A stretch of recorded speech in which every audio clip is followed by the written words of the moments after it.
They were dead men before the first shot was fired.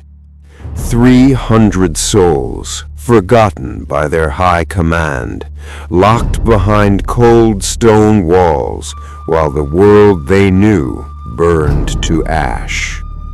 History speaks of grand maneuvers and the clash of empires, but it rarely whispers the names of those who stood in the silence of a 2-year shadow. How does a starving garrison hold back an ocean of iron with nothing but spite and a refusal to vanish? Tonight, we peel back the blood-soaked pages of a forgotten record. This is the story of the Secret Siege, a testament to the terrifying endurance of the human spirit. How long would you stand when the sun stopped rising for your cause? The setting is a jagged outcrop of rock, a fortress perched like a hawk over a strategic artery of the frontier. The year is irrelevant. The geography is the true master here. The 300 men inside were not legends. They were conscripts, fathers and younger sons who had been told the relief column was only days away. But the front line had shifted like a tidal wave, pulling back hundreds of miles, leaving this bastion an island in a hostile sea. The enemy arrived not with a roar, but with a slow, methodical tightening of the noose. They didn't want a glorious battle. They wanted a funeral. The commander, a man of iron silences named Captain Valerius, looked out at the thousands of campfires encircling his world. He knew the truth that his men did not yet suspect. There was no rescue. No messengers would arrive. No banners would crest the hill. They were a secret to their enemies and a footnote to their friends. To surrender was to survive in a cage. To fight was to die in the wind. Valerius chose the third path, the path of the ghost. He ordered the gates barred, not with timber, but with the collective will of 300 men who decided that their small patch of stone was the center of the universe. Chapter 2: The Anatomy of Hunger. By the 6th month, the siege had ceased to be about gunpowder and had become a war against biology. The rats disappeared first, then the leather of the saddles. A fortress is not just a shield, it is a stomach that must be fed. You can hear the hunger in a man's voice before you see it in his eyes, a hollow, metallic rasp. The enemy commanders outside, feasting on fresh grain and wine, watched the ramparts with a predatory patience. They waited for the white flag. They waited for the screams of mutiny. But the silence from the walls was deafening.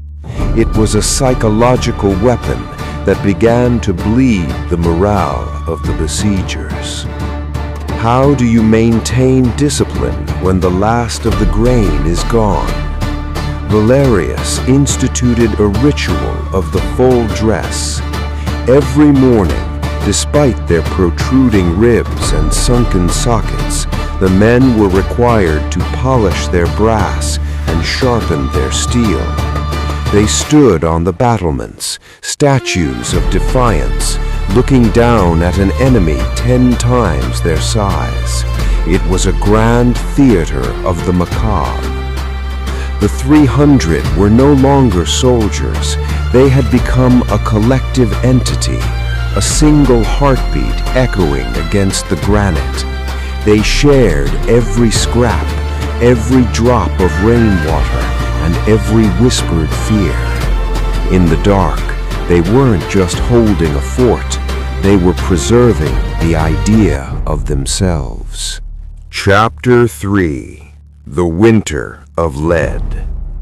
When the first winter hit, the stones themselves became enemies. The cold was a physical weight, pressing through wool and skin to settle in the bone. Scurvy began to claim the teeth of the survivors, but the snipers on the walls never missed a shot. Every time the enemy attempted a tentative probe of the gates, they were met with a ferocity that defied logic. The attackers began to spread rumors. They called them the Undead Garrison. They believed the fortress was haunted, that the men inside were no longer human, but spirits bound to the rock. The siege had become a secret, even to the high command of the invaders, a source of shame they hid from their generals. Death became a daily companion, but it was a quiet one. When a man died, he was buried beneath the flagstones of the courtyard, so the enemy would never see a funeral pyre. The numbers dwindled: 280, 250, 210. Yet to the watchers below, the garrison seemed as strong as the day the gates closed. Valerius moved his men like chess pieces, shuffling the healthy to the front and the dying to the shadows, maintaining the illusion of full force. It was a masterpiece of deception, fueled by the purest form of desperation. They were holding on to a ghost of a duty for a country that had likely already forgotten their names. Chapter 4: The Second Year, The Breaking Point. 18 months in, the world outside had changed. Wars had ended, treaties had been signed, and the very map of the continent had been redrawn. But at the secret siege, time was frozen in 9mm increments and the smell of damp saltpeter. The enemy, now frustrated beyond reason, launched a final massive assault. They brought up heavy mortars to turn the rock into dust. The bombardment lasted for 72 hours. The sky turned black with soot. The walls crumbled. The 300, now barely 120, retreated into the tunnels, into the very bowels of the earth. They fought in the dark, using knives and broken stones when the ammunition finally failed. They didn't fight like heroes in a painting. They fought like cornered wolves. In the pitch black of the lower galleries, the invaders found themselves in a labyrinth of traps and sudden violent deaths. The secret siege had become a nightmare for the conquerors. Every corner held a shadow that bit back.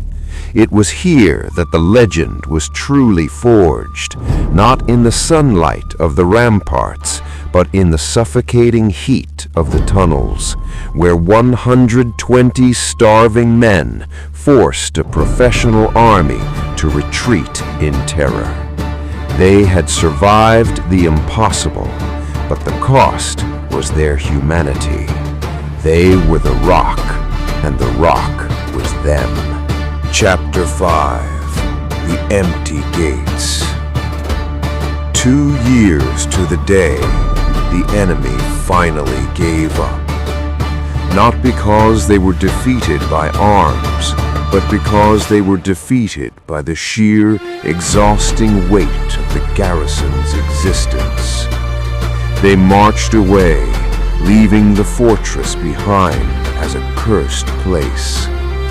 When the gates finally creaked open, only 47 men stumbled out into the blinding light of a world they no longer recognized. They were skeletal, gray-haired, and silent. They didn't cheer, They didn't weep. They simply began to walk toward a home that no longer existed on the maps. Their siege was over, but the secret of what they endured stayed locked behind their eyes. Conclusion: the echo of defiance. We look at the ruins of such places and see only stone and mortar. We forget that every crack in the wall was paid in blood, and every shadow holds a scream. The secret siege is a reminder that the most powerful weapon in the world is not the cannon or the blade, but the stubborn refusal to stop existing. These 300 men were erased by history, but their defiance remains etched into the very earth they defended. They proved that even when you are forgotten, you are not gone. The question remains, if you were the last flame in a dark world, how long would you burn? Final call. History is not found in the headlines, but in the hollows of the forgotten. If you have the strength to look into the darkness with us, then join the ranks. Subscribe to Echoes of Ages.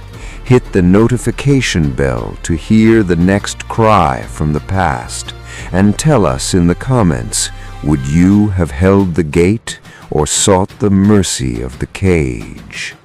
We are the keepers of the stories that were never meant to be told. I am your narrator, and this has been The Secret Siege. Stay vigilant, for the echoes of the past are closer than you think.